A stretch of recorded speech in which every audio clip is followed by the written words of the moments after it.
Mag-research na kayo kasi yung NPK na yan pinaka-importante sa tanim, mga technical words sa farming. So ito, mag-umpisa na tayo. Again, improvise na lagayan ng laso nito. So 1 litro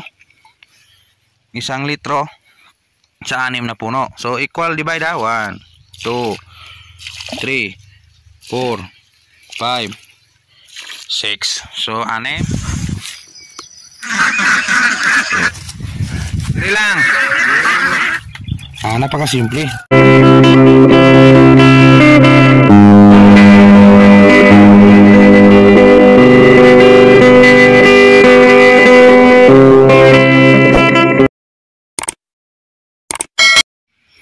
Sakto morning mga kasakto. So late upload na naman tayo sa ating tanim na Litos Iceberg. So again, sa ating area ngayon is unang pagkain ng ating litos. So unang pagkain at the same time may na-seedbed na din tayo. So sali ko na lang itong i-update guys, yung aking next batch, yung ating third batch. Again, second batch, third batch, yung first batch hapiros na. So nahapiros o yung tapos na yon. So shout out sa magwapo kong busing boss. Sana man ni boss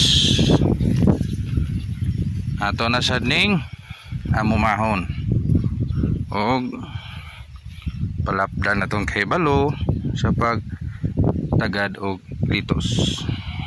So guys, ito yung pinakamalaki-laki kong tanim kung magtuloy ito. So yung batch natin, yung second batch, yung seed bed niya ito na. Pero may makukuha pa guys ha, take note oh. May matatanim pa sa ating second batch.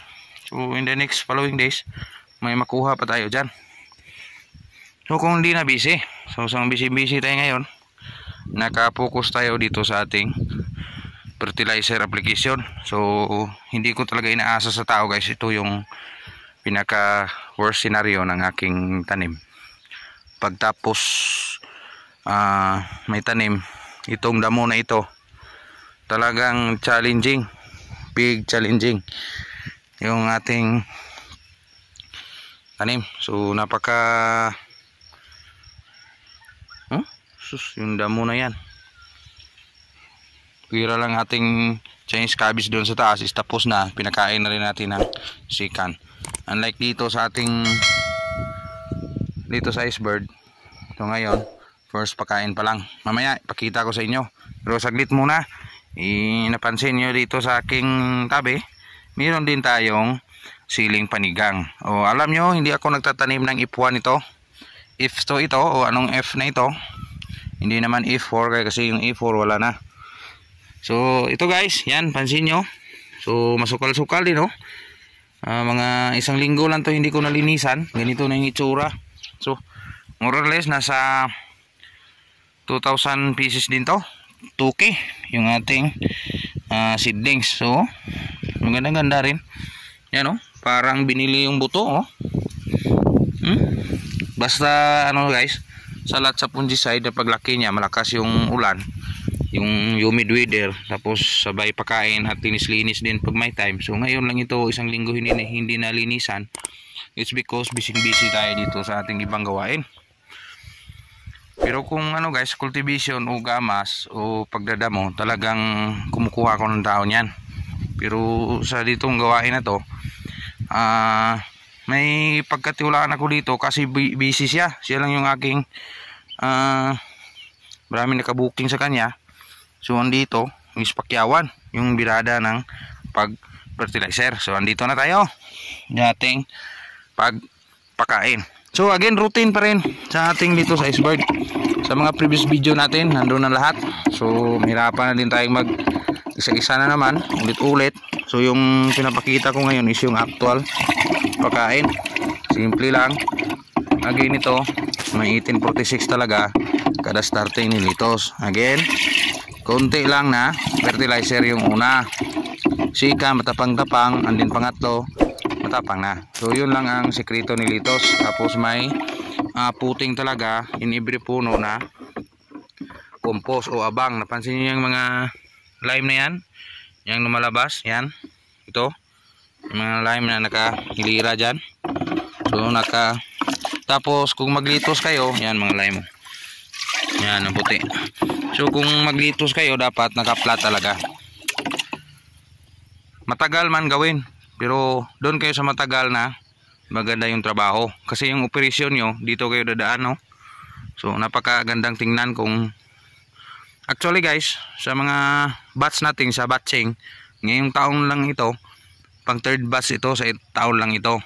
Sa taong ito 2024, ito yung third batch natin. Second batch, sorry. Yun ang third batch, yung maliliit pa.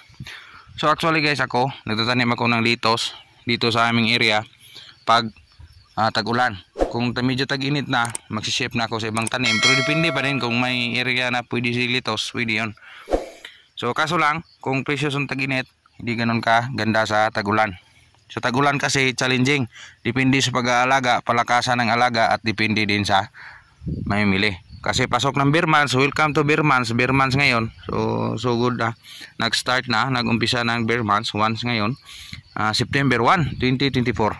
So yun ang ating date ngayon, actual date sa ating pagbibidyo. So sa ating tanim na litos, next following days, apply din tayo ng pagdadamo. And then after pagdadamo, pakain na naman ulit. So yun lang, ulit-ulit. Again, pakita natin kung paano natin ito ginagawa. So again, hindi kalimutan, may marker talaga. Improvise marker yung ating ginawa. So sa ating tatanim, pagpakain, dapat pakainin talaga. As I said, previous video ng ating tanim, yung tanim hindi yan makapagsalita na nagugutom ako boss, kakain ako boss, hindi yan magsasalita. Kusang hitsura ng tanim, makikita nyo na nagugutom siya. So yan lang ang pinakasekreto. So ito 1, ito yung demo natin ha, tandaan nyo para hindi na ako ulit-ulit. 2, 3, 4, 5, 6. So pag stop, butas, stop dyan, lagay dyan. So napansin nyo ito, may rubber, improvise interior, ginamit na ayos, o ang tawag nyo dyan, natin para hindi masakit sa kamay. Kasi yung kamay natin is pinupusaan na ng maraming cable o pan. So ayan na, 6 na yan. So punta ka tayo dito sa ating container. So ulit-ulit na natin itong ginawa. Sa ulit-ulit na yung ginawa, hindi na ako papayag na hindi nyo pa makuha yung pinakasimple na gawain. So again, applicable ito sa lahat ng tanim. Pwede nyo itong gawin, depende sa timplada, pakain nyo, anong itsura ng tanim nyo, kung anong balanse, kung anong ginagawa nyo sa NPK na yan. Kung wala pa kayong alam sa NPK, mag-research na kayo. Kasi yung NPK na yan, pinaka-importante sa tanim, mga technical words sa farming. So ito, mag-umpisa na tayo. Again, improvise nalagayan ng laso nito. So 1 litro sa 6 na puno. So equal divide ha, 1, 2, 3, 4, 5, 6. So 6, kita nyo, 6 talaga sa 1 litro yung ginawa ko.